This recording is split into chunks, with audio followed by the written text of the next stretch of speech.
আসসালামু আলাইকুম everyone. Lira commerce একাডেমিতে সবাইকে স্বাগতম।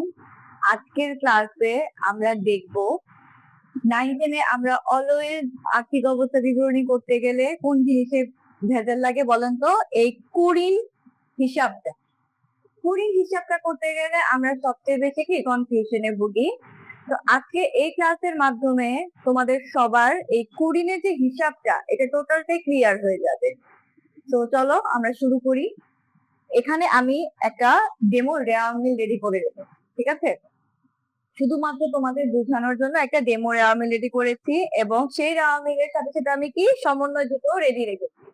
এখন এটার উপর বেসিস করে আমরা কি কুড়িনের হিসাবটা টোটালটা কি বের করব, ঠিক আছে? দেখো এখানে রেওয়ার মিল হিসাবের নাম ডেবিট ক্রেডিট। যারা 2027-এর এসএসসি পরীক্ষা আগে চলে এসেছে, তো সেই জন্য আমি চাচ্ছি যে তোমাদেরকে ছোট ছোট ভিডিও দিয়ে এই ইস্যুগুলো আমি সলভ করে দেবো। এন্ড এই ছোট ছোট ইস্যুগুলো সলভ করলে কিন্তু তোমাদের প্রিপারেশনে একটা ভালো ইফেক্ট পড়বে। সো দেখো আমি এখানে রাওমিজ লিখেছি হাতে নগদ 50,000, বিনিয়োগ 30,000, দেনাদার 25,000, পাওনাদার 20,000, কুড়িন 3,000, কুড়িন সঞ্চিতি 3,500 আর সমাপনী মজুত পণ্য দিয়েছি 15,000। ঠিক আছে, আমাদের ফার্স্টে মনে রাখতে হবে এই যে রাওয়া মিলের ভিতরে যে কুড়িন আর কুড়িন সঞ্চিতিটা এটা হচ্ছে কি পুরাতন কুড়িন আর পুরাতন কুড়িন সঞ্চিতি হিসাবে কি আমরা এটাকে ধরে নিব।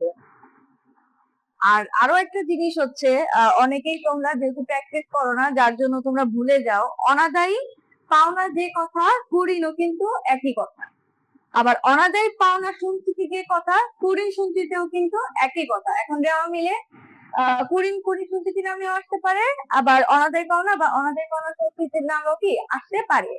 সো এগুলা নিয়ে কনফিউশনের কিছু নাই, সেম টেকনিক অবলম্বন করলেই সলভ হয়ে যাবে। ঠিক আছে, তো আমি যেটা বলছিলাম যে রাওয়া মিলে যে কুড়িন আর কুড়িন সঞ্চিতিটা দেওয়া আছে এটা কি পুরাতন, তার মানে এটা পুরাতন কুড়িন আর এটা কি পুরাতন কুড়িন সঞ্চিতি। এটা নোট করে রাখবে তোমরা সবাই, নোটেড রাখো। এখন দেখো সমন্বয় সমূহের মধ্যে আমি কি দিয়েছি যে বাকিতে পণ্য বিক্রয় 10,000 টাকা যা হিসাবভুক্ত হয়নি। তার মানে কি বাকিতে আমার বাকিতে পণ্য বিক্রয়ের জাবেদা কি হয় বলতো? অবশ্যই দেনাদার হিসাব ডেবিট আর বিক্রয় হিসাব কি ক্রেডিট, তাই না?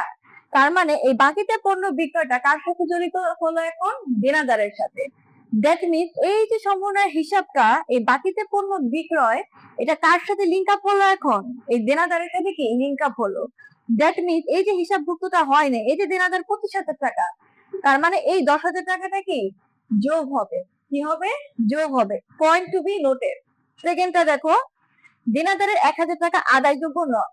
এই যে বলা হলো দেনাদারের 1,000 টাকা আদায়যোগ্য নয়, আবার বলা হয়েছে অবশিষ্ট দেনাদারের উপর 5% কুড়ির সঞ্চিতি কি করতে হবে? ধার্য করতে হবে। এটা একদম ইজিলি বুঝাই দিচ্ছি। দেখো এখন আমরা কি করলাম, এই যে দেনাদারের যেটা 1 নাম্বার সমন্বয়ের সাথে কি হবে? এটা যোগ হবে, কারণ বাকিতে পণ্য বিক্রয় যেটা কি লিপিবদ্ধ হয়নি, দ্যাট মিনস এটা অলিখিত বিক্রয় নামে কি দেনাদারের সাথে যোগ হবে। আর এই যে বলা হলো দেনাদারের 1,000 টাকা আদায়যোগ্য নয়, এটাই হচ্ছে কি আমাদের নতুন কুড়িন, এটাই হচ্ছে আমাদের নতুন কুড়িন। দ্যাট মিনস এই যে দেনাদার 1,000 টাকা আদায়যোগ্য নয়, আমরা এখানে কি পেয়ে গেলাম? নতুন কুড়িন পেয়ে গেলাম। এবং বললো অবশিষ্ট দেনাদারের ওপর 5% কুড়ির সঞ্চিতি কি করতে হবে? ধার্য করতে হবে। তার মানে অবশিষ্ট যে দেনাদারের অ্যামাউন্টটা থাকবে সেটার উপর আমি কত ধরবো? 5% কুড়িন ধরবো। এখন দেখো সরাসরি আমি অঙ্কে চলে যাই, আমি আগেই লিখে রেডি রেখেছিলাম কারণ জানি ভিডিও বেশি বড় হলে স্টুডেন্টরা দেখবে না, আমি তাই ভিডিও সবসময় ছোট ছোট আকারে ট্রাই করবো যেন তোমরা সবাই দেখো, আর অল্প অল্প করে ভিডিও দেখলে কিন্তু তোমাদের প্রবলেম গুলো সলভ হয়ে যাবে। তো দেখো এখানে দেনাদারের পাশে ক্যালকুলেশন 1 দিয়ে আমি কি লিখছি? ক্যালকুলেশন 1 দিয়ে আমি লিখি দেনাদার, কারণ পাশে আমার দেনাদারের হিসাব বের করতে হবে। দেনাদারের উপর বেসিস করে আমি কি করতে পারবো? এই কুড়িনের হিসাবটা করতে পারবো। আর এই যে দেখো সেম কুড়ির হিসাব ক্যালকুলেশন, এই পোর্শনটা কিন্তু আমার কোথায় যাবে? আর্থিক অবস্থা বিবরণীতে যাবে। এই পোর্শনটা এই যে কুড়িন, তারপর কুড়িনের সাথে আমি কি করলাম? নতুন কুড়িন যোগ করব, তার সাথে যোগ করব কি নতুন কুড়িন সঞ্চিতি, বাদ দিব কি পুরাতন কুড়িন সঞ্চিতি। এখন এই যে এই সিরিয়ালটা, এই সিরিয়ালটা তোমরা সবসময় মুখস্থ রাখবে। আমার ফার্স্ট কথা হচ্ছে তোমার এই সিরিয়ালটা মুখস্থ রাখবে। এই সিরিয়ালটা অনুযায়ী আমরা শুধু অঙ্ককে হিসাব বসাবো, ঠিক আছে? আমি এটা পরবর্তীতে বুঝাই দিচ্ছি, তার আগে আমরা কি দেনাদারের হিসাবে ক্যালকুলেশন করি। দেখো দেনাদার আমার কোশ্চেনে কত দেওয়া আছে, এই যে দেনাদার দেওয়া আছে কত, 25,000 টাকা। এই যে দেনাদার বরাবর আমি লিখে নিচ্ছি কি 25,000 টাকা। ওকে, তারপর দেখো যোগ অলিখিত বিক্রয়, কারণ কি আমার সমন্বয় কি বলা হয়েছে, বাকিতে পণ্য বিক্রয় 10,000 টাকা যা হিসাবভুক্ত হয় নাই, তাই এটা কি করতে হবে, দেনাদারের সাথে হিসাবভুক্ত করে নিতে হবে, তাই এটা অলিখিত বিক্রয় নামে কি যোগ হবে। কত টাকা যোগ হবে, 10,000 টাকা। এই তো 10,000 টাকা। এখন আমি যোগ করলে আমার যোগফল কত আসে, দুটা মিলে 35,000 টাকা, তাই না। এখন দেখো এখানে আবার 2 নম্বর সমন্বয় কি বলা হলো, যে দেনাদারের 1,000 টাকা আদায়যোগ্য নয়। এটাকে কি বলছি আমি আগে, এটা নতুন কুড়ি, তাই এই 1,000 টাকা অ্যামাউন্টটা কি আমার নতুন কুড়ি, আর এটা কি করব আমি দেনাদার থেকে অবশ্যই বাদ দিব।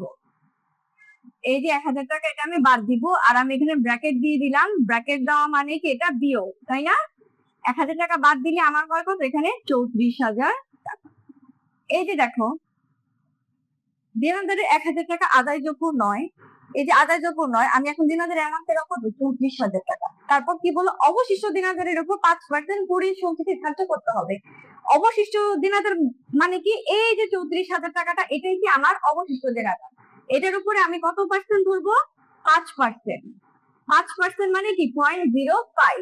ওকে, আমি 0.05 এ লিখে দিই, 5%টা বুঝিয়ে দিই, কারণ ক্যালকুলেশন করতে কি তোমাদের ইজি হবে। তাহলে এই অবশিষ্ট দেনাদারের উপর আমি কত পার্সেন্ট ধরবো, 5%। এই যে আমি ক্যালকুলেটর নিয়ে নিলাম, এখানে দেখো 34,000-এর যদি আমি 0.05 করি, আমার পার্সেন্টেজ কত বের হচ্ছে, 1700। তার মানে আমার নতুন কুড়ির সঞ্চিতির অ্যামাউন্ট কত বের হলো, 1700 টাকা।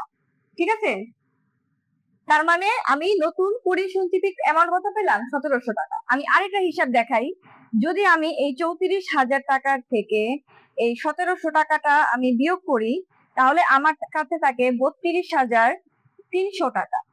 আর এই যে 32,300 টাকা, এটাই কি আমাদের পরবর্তীতে নিট দেনাদারের হিসেবে কি বিবেচিত হবে, নিট দেনাদার হিসেবে কি হবে, বিবেচিত হবে। কিন্তু আমার এই কুড়িনের যে ক্যালকুলেশন, সেখানে আমার শুধুমাত্র লাগবে নতুন কুড়ির সঞ্চিতি, মানে এই নতুন কুড়ির সঞ্চিতিটাই আমার লাগতো। আমার শুধু কি যে এই অ্যামাউন্টটাই দরকার ছিল, এই অ্যামাউন্টটার জন্যই কি আমি এতক্ষণ এত কষ্ট করলাম, যে দেনাদারের থেকে আমি অলিখিত বিক্রয় যোগ করেছি, সেখান থেকে আমি নতুন যে কুড়িন সেটা বাদ দিয়েছি, বাদ দেওয়ার পর অবশিষ্ট দেনাদারের 5% কি এই যে কুড়িন সঞ্চিতি ধরেছি। তার মানে এই যে 1700 টাকা আমি পেলাম, এটা হচ্ছে আমার কি নতুন কুড়িন সঞ্চিতি। এখন তোমরাই বলো, রাও মিলে দেওয়া যে কুড়িন আর কুড়িন সঞ্চিতি সেটা হচ্ছে পুরাতন, আর এখন যে সমন্বয় দেওয়া এটা কি নতুন। সমন্বয় অলরেডি নতুন কুড়িন কি দেওয়া আছে 1,000 টাকা, আমরা ক্যালকুলেশন করে বের করে নিলাম কি যে নতুন কুড়িন সঞ্চিতি কত টাকা, 1700 টাকা। এখন আর কিছু করার নাই, এই যে স্ট্রাকচারটা দেখতেছো, এই স্ট্রাকচারে আমি শুধু অ্যামাউন্টটা বসাবো আর ক্যালকুলেশন করবো। আমার ক্যালকুলেশন অলরেডি হয়ে গেছে, আমি শুধু এই স্ট্রাকচারটার মধ্যে কি করব, বসাবো। আমি আবারও বলছি, এই যে স্ট্রাকচারটা, কুড়িন যোগ নতুন কুড়িন যোগ নতুন কুড়ির সঞ্চিতি বাদ পুরাতন কুড়ির সঞ্চিতি, এই যে স্ট্রাকচারের যে এই সিরিয়ালটা, এটা মাস্ট বি তোমাদের মনে রাখতে হবে, মাস্ট বি।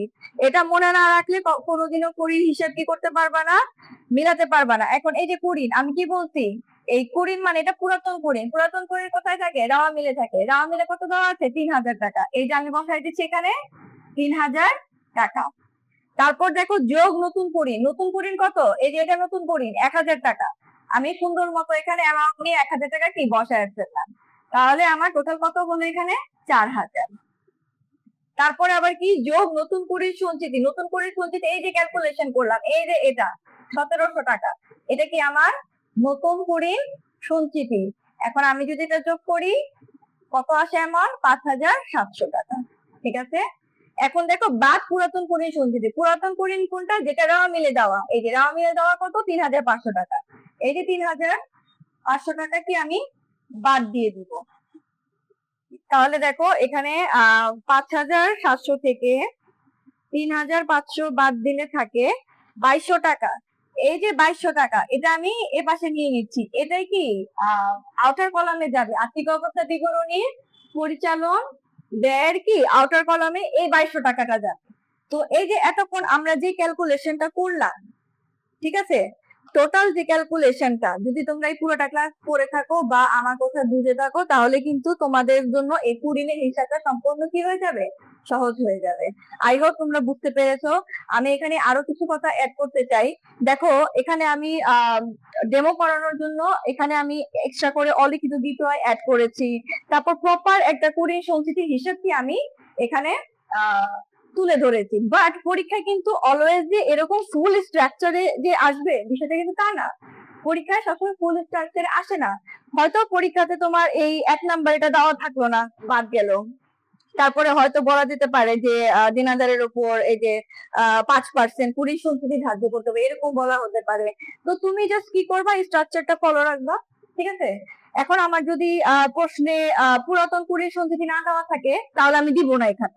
তাহলে আমার এই যে এই 2 নম্বরে যে আমি যোগ নতুন কুড়িন লিখছি, সরি, এই যে বাদ যে পুরাতন কুড়িন লিখেছি, এটা আমার আসবে না। আমার অঙ্ক শুরু হবে কি নতুন কুড়িন থেকে। মানে কথা সেমই, এই স্ট্রাকচার অনুযায়ী আমার কি করতে হবে, অঙ্ক করতে হবে। এখন প্রশ্ন আমাকে যেটা চাইছে আমি সেটাই করবো, বাট এই স্ট্রাকচারটাকে 19-20 করা যাবে না। যেমন তুমি কখনো চাইলে এই কুড়িন পুরাতন কুড়িন সঞ্চিতিটাকে 1 নাম্বার নিতে পারবা না, সেম ভাবে নতুন কুড়িনটাকে তুমি আবার নিচে নিয়ে আসতে পারবা। এই সিরিয়ালটা মেনটেন রেখে অঙ্ক করতে হবে। তো তোমরা সবাই কমেন্ট করে অবশ্যই জানাবে যে আমার এই ক্লাসে তোমাদের কেমন লাগলো আর তোমরা কে কতটুকু বুঝেছো। আর আমি চেষ্টা করব স্টুডেন্টদের যে প্রবলেম গুলা সেগুলাই সলভ করে দেওয়া, দ্রুত মানে তাড়াতাড়ি যতটা সম্ভব সলভ করে দেওয়া। তো তোমরা কমেন্টে লিখবে যে তোমাদের কি কি প্রবলেম বা কোন কোন জিনিসে তোমরা প্রবলেম ফেস করতেছো। যদি এগুলো আমাকে বলো কমেন্টে, তাহলে আমি এই টাইপের ভিডিও গুলোই বেশি বেশি করে তোমাদের সাথে শেয়ার করব। এতক্ষণ সময় দেওয়ার জন্য সবাইকে অসংখ্য ধন্যবাদ। আল্লাহ হাফেজ।